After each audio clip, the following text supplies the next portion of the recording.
이제 베드로전서 말씀 나눔도 이제 4장, 5장 두 장밖에 남지 않았습니다. 베드로전서 4장 오늘 들어가면서 저는 여러 번 반복하여 이야기 드렸지만 말보다는 그 삶으로서 그 모든 것을 나타내는 사람을 제가 더 중히 여기고 또 본을 삼는다라는 이야기를 다시 한번 드리고 싶습니다. 말만 앞섰던 사람이 성경 속에서 많이 등장을 합니다. 그 대표적인 인물이 바로 오늘 이 베드로전서를 쓴 베드로일 것입니다. 베드로는 예수님이 잡히시기 전에 자신이 정말 모든 것을 잘할 수 있는 것이냐, 주님을 온전히 쫓을 것이냐 이야기했다가 결국 부끄러운 패배를 당하고 맙니다. 또 이후에도 또 한 번 넘어지는 모습으로 인해서 바울에게 질타를 당하기도 했었죠. 어느 사람이 자기가 말한 것 그대로 살아간다라는 것은 쉬운 일은 분명 아닐 것입니다. 그러나 그럼에도 불구하고 우리에게 있어서 중요한 것은 말도 중요하지만 그 말을 하는 것을 또 자신이 믿고 있는 신앙대로 살아가는 사람일 것입니다. 그런 사람들이 교회를 바꾸고 또 무엇보다도 자기 자신을 달라지게 합니다. 이 세상을 바꿉니다. 오늘 본문 속에서 이제 또 하나의 본인의 모습이 등장을 합니다. 바로 어떤 분이십니까? 바로 우리가 이미 여러 번 이야기를 들었지만 그리스도께서 이미 육체의 고난을 받으셨으니라는 그 말씀처럼 주님은 우리들에게 나그네의 길을 가라고만 말씀하시는 것이 아니라 주님 자신이 나그네만이 아니라 가장 고통스러운 그 길을 직접 겪으시고 또 그것을 통해서 우리에게 구원의 길을 열어주셨습니다.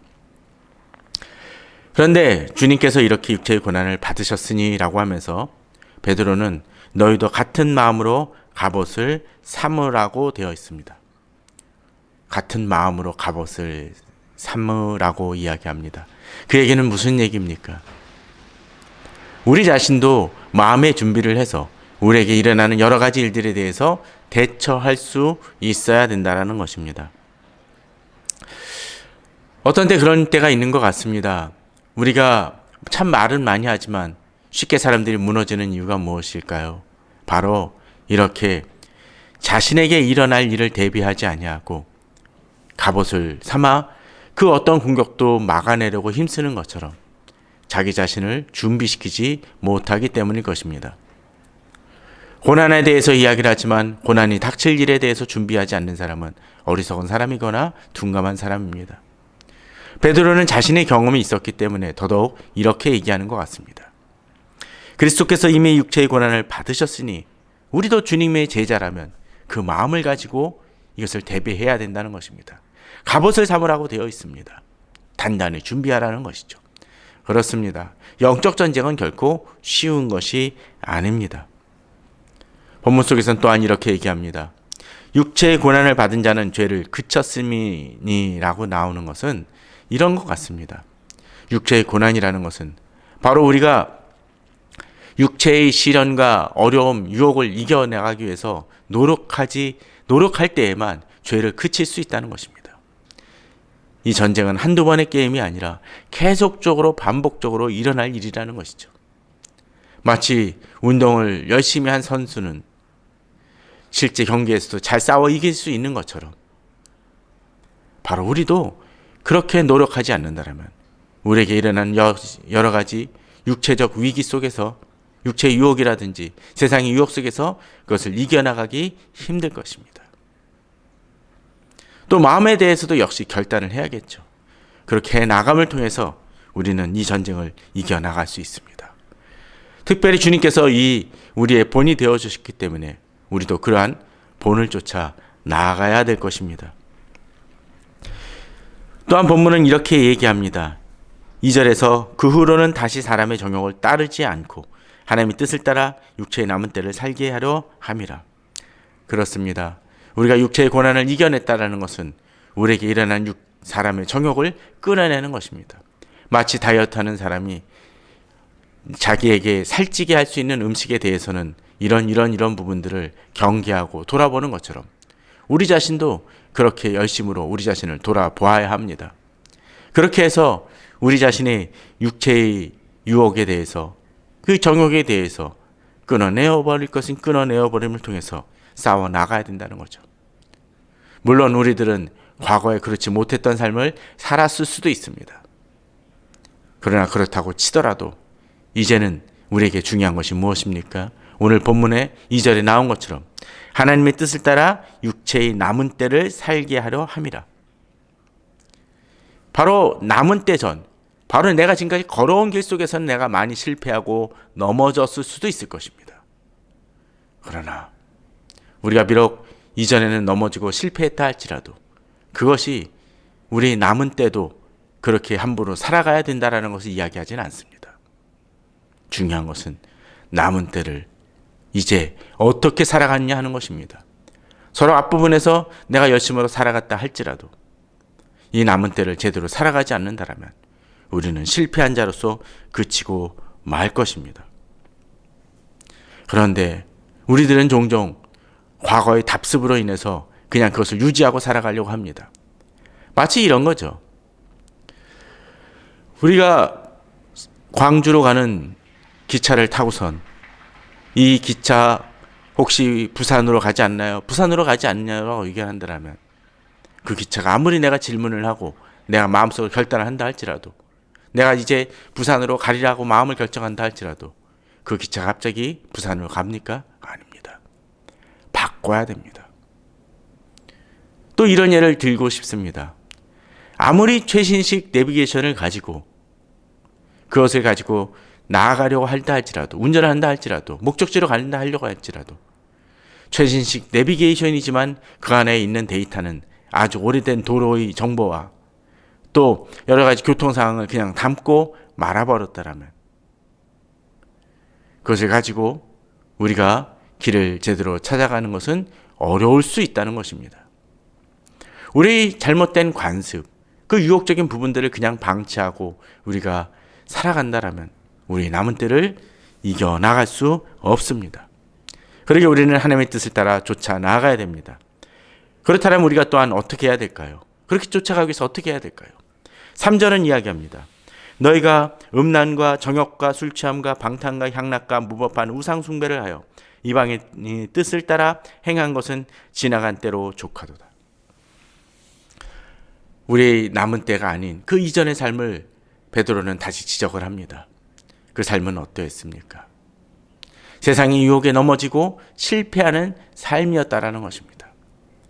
어쩌면 이런 부분들을 보면서 나는 이런 행위는 행하지 않았다라고 할지 모르지만 그러나 이 범위가 그저 육체적인 행위만을 의미하는 것이 아니라 우리 마음속의 정욕과 더러운 생각들까지도 포함을 한 것을 깨닫는다라면 여기에 예외되는 사람은 없을 것입니다.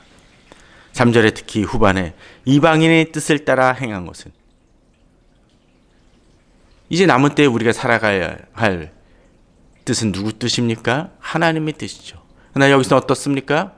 이방인의 뜻을 따라 쫓아 행했다는 것입니다. 그것이 지나간 때입니다.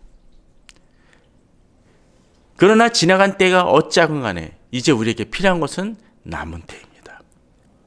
주님을 만나기 위해 달려가야 할 때입니다. 과거의 삶을 망쳤다고 해서 지금의 삶도 망친다라면 그것은 어른석은 사람이라 할 수 있겠지요. 이제 결국 우리가 이방인의 뜻을 쫓건 하나님의 뜻을 쫓건 5절에 보면 이제 마지막 때에는 하나님을 만나 우리가 행한 것이 무엇인지에 대해서 판단받게 될 것입니다. 우리가 어떤 모습으로 나아가야 될지를 우리는 생각해 보아야 할 것입니다.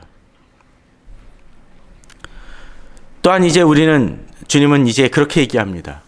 우리가 이런 남은 때를 살아가기 위해서 우리가 행해야 될 이야기에 대해서, 자세에 대해서 이야기를 합니다. 7절에 보면 만물의 마지막이 가까이 왔으니 그러므로 너희는 정신을 차리고 근신하여 기도하라. 우리가 우리의 남은 때를 잘 살아가기 위해서, 하나님의 뜻을 따라 쫓기 위해서 우리에게 필요한 것이 또 하나 있음을 보여줍니다. 그것을 버텨낼 수 있는 힘이 무엇인지를 보여줍니다. 그것은 무엇입니까? 바로 만물의 마지막에 가까이 왔음을 알면서 정신을 차리고 근신하며 기도하라는 것입니다. 깨어 있으라는 것입니다. 주님이 베드로가 배신하지 않겠다고 이야기를 하고서도 주님이 기도할 때, 마지막 기도를 드릴 때 베드로는 어찌했습니까? 잠이 들었습니다. 주님이 그렇게 깨우셨지만 3번이나 잠듭니다. 그 이유가 무엇입니까? 육체가, 마음은 원이로도 육체가 약하기 때문이라고 말씀하셨습니다. 오늘 본문 속에서 그런 얘기가 등장을 하죠. 정신을 차리고 근신하여 기도하리라. 그렇게 깨어 기도하지 않으면, 근신하지 않으면 우리가 이방인의 뜻을 따라 조차 살아가기 쉽기 때문이라는 것입니다. 깨어 있어야 됩니다. 바뀌어져야 됩니다. 그러지 않고서는 우리는 하나님의 뜻을 따라 조차 살아가기 힘들게 됩니다. 또한 우리들은 이렇게 살아감에 있어서 필요한 것이 있습니다. 혼자 살아가는 것이 아니라는 거죠. 8절에 보게 되면 무엇보다도 뜨겁게 서로 사랑할지니 사랑은 허다한 죄를 덮느니라고 되어 있습니다. 우리는 혼자 기도하는 것만이 아니라 이제 서로 도우며 협력해 나가야 됩니다. 바로 내 안의 지체들, 같은 믿음을 가지고 나아가는 형제 자매들과 함께 서로 사랑하며 격려해야 됩니다. 근데 본문은 뭐라고 되어 있습니까? 뜨겁게 서로 사랑할지니라고 되어 있습니다. 뜨겁게 사랑하라고 얘기되어 있습니다. 적당히가 아닙니다. 시간 날 때가 아니라 잠시가 아닙니다. 서로를 귀히 여기고 서로를 사랑하며 서로를 아낄 수 있어야 됩니다. 열정을 가져야 됩니다. 우리가 그렇게 사랑하지 않을 때 우리는 또다시 넘어지고 실패할 수 있습니다. 본문은 또한 그렇게 얘기하죠. 사랑은 허다한 죄를 덮느니라. 내 옆에 지체를 보게 되면 정말 사랑하기에 정말 합당한 존재처럼 느껴집니까? 솔직히 그렇지 않을 때가 많습니다. 아니, 다른 사람이 저를 봐도 그럴 것입니다. 목사가 그렇게 흠이 많은지, 문제가 많은지. 그러나 우리가 비록 부족하고 또 과거의 삶, 아니 남은 때를 살아간다 하면서도 거기서도 어떤 때 넘어지고 실패하는 그 와중 속에서 우리의 모습을 보면 어떤 때 실망스럽고 답답할지 모릅니다. 그러나 본문은 뭐라고 얘기합니까? 사랑은 허다한 죄를 덮느니라. 우리가 상대방이 사랑하기에 합당한 열매들이나 행위만을 하기 위해 사랑하는 것이 아니라는 것입니다. 비록 여러 가지 죄를 범했다 할지라도 그를 품습니다. 물론 악의적으로 행하는 일들에 대해서 치리하지 말거나 꾸짖지 말라고 이야기하는 것은 결코 아닙니다. 본문은 비록 넘어지고 실패한다 할지라도 다시 일어나려고 한다라면 그를 기다려주고 품어주며 이해하고 나아갈 수 있어야 된다는 것입니다. 용서에 대해서 70번씩, 7번에 70번씩이라도 용서해 주라고 말씀하셨던 그 예수님의 말씀은 바로 이런 거에 해당됩니다. 주님은 3번이나 잠이 들었던, 또 3번이나 주님을 배신했던, 부인했던 베드로마저도 품으셨습니다.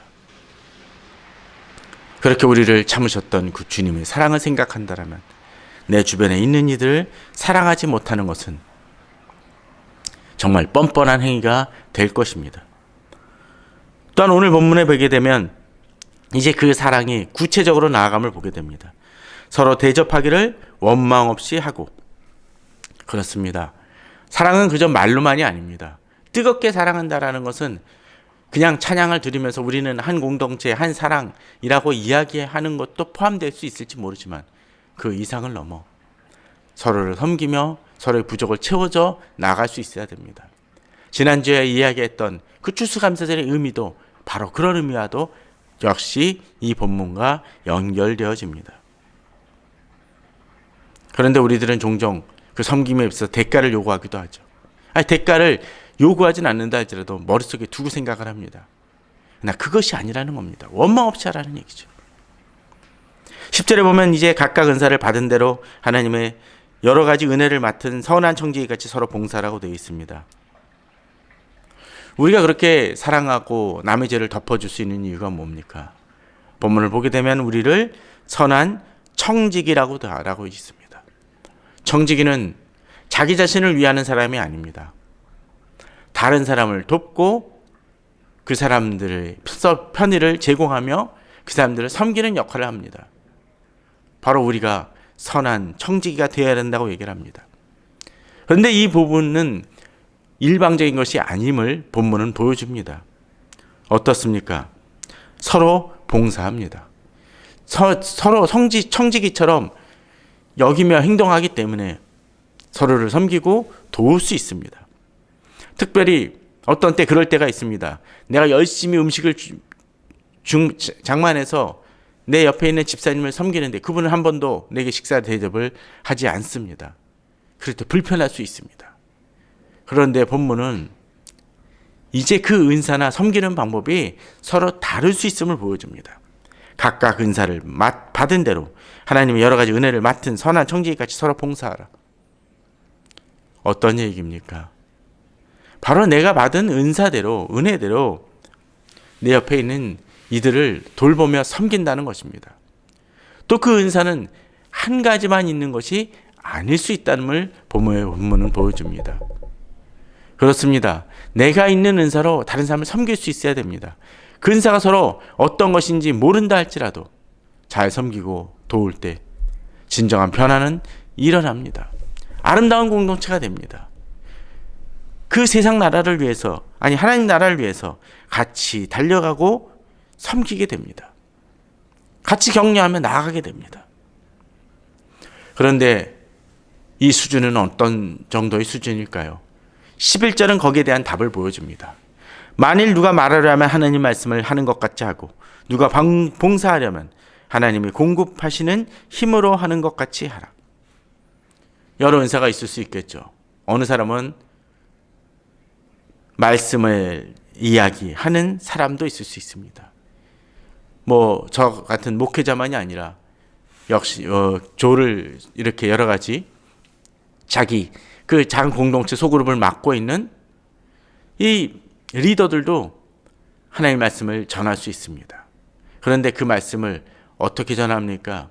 하나님의 말씀을 하는 것 같이 하고 자기 이야기가 아니라는 것이죠. 대언하는 것입니다. 그렇다면 어떻게 해야 됩니까?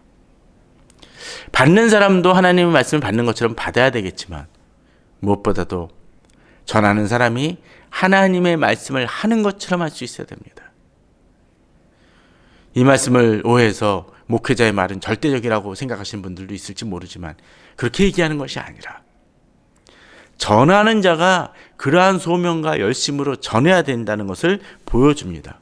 자기 생각이 아닙니다. 자기가 주장하고 싶은 것을 주장하는 것이 아니라는 것이죠. 봉사도 마찬가지입니다.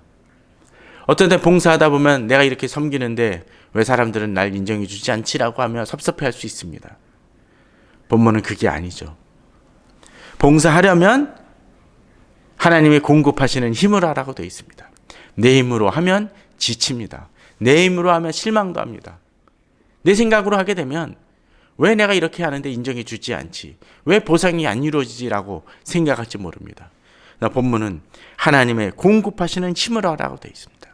내 힘으로 하다 보면 지칠 수도 있고 내 힘으로 하다 보면 자랑할 것만 있을 수도 있습니다.